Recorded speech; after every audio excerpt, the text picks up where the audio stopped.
Сәлем қыздар, мен сендерге бүгін пряниктің үй жағдайында қалай жасалу жолын ұсынбақшымын. Байқасаңыздар, магезінің прянигіне ешқандай кем емес. Жасап көріңіздер. Жасалу жолын видеоның соңына дейін қараңыз.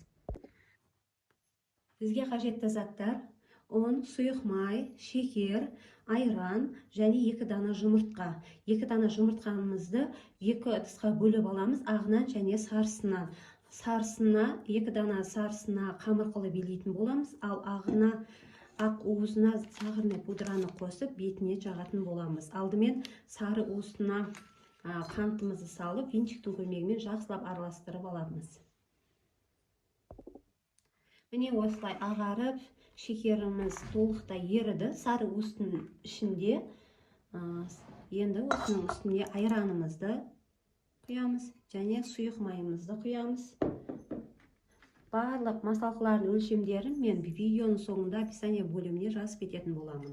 Енді осы үшеуін жақсылап араластыратын боламыз. Енді ұнымыздың үстіне шай қасықпен 1 қасық қышқыш қосамыз. Ұнды міндетті түрде електен өткізіп алыңыздар. Мен електен өткізіп дайындап қойдым. Енді осы ұнымызды салмамызға 2 бөліп, 3 бөліп салып қамыр қылып илейтін боламыз. Салмамыз дайын, осындай толығымен барлығы еріді. Енді осының үстіне ұн саламыз. Бөліп салып, кішкене бірінші венчикпен араластырып аламыз. Соңында қолымызбен қамыр қылып илейтін боламыз.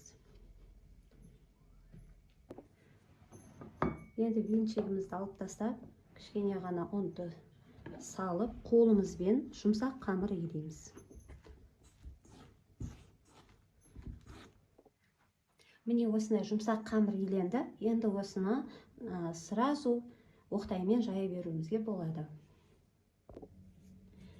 Қамыр оқтаумен осылай жайсаңыздар да болады. Болмаса пышақпен кесіп, дөңгелектеп олай істесеңіздер де болады. Мен қазір қалың етіп жаям.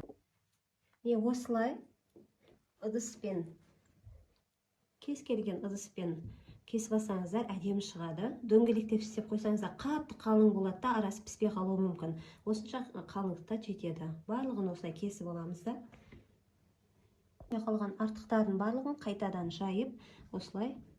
Міне менің пряниктерім дайын. Енді ысып тұрған пешке 15 минут, 18 минутқа салып алатын боламын. Енді пряниктің бетіне жағу үшін бағана алып қалған жұмыртқаның ақ уызына жарты стақан сахарный пудраны қосып, екеуін ағарғанша венчикпен болмаса миксермен істеуге болады. Міне прянигім пісіп шықты. Енді бетіне жаңағы глазурымызды жағатын боламыз. Яғни бір прянигімізді аламыз. Осы ақ уызбен сахарный пудраны араластырдым. Осындай көбік болғанша. Енді осыны салып алып, қайтадан листке салатын. Прянигіміздің үстіне полный глазурын жағып шықтым. Енді осыны 5 минутқа 8 минутқа қайтадан пештің ішінде кептіріп алатын боламыз. Қыздар, менің прянигім дайын болды. Күшті пісті, супер дәмі. Тура магезінің прянигіне ешқандай кем емес. Жасап көріңіздер. Видео ұнаса, маған лайк басып, комментарий жазып, міндетті түрде менің арнама тіркеле кетіңіз.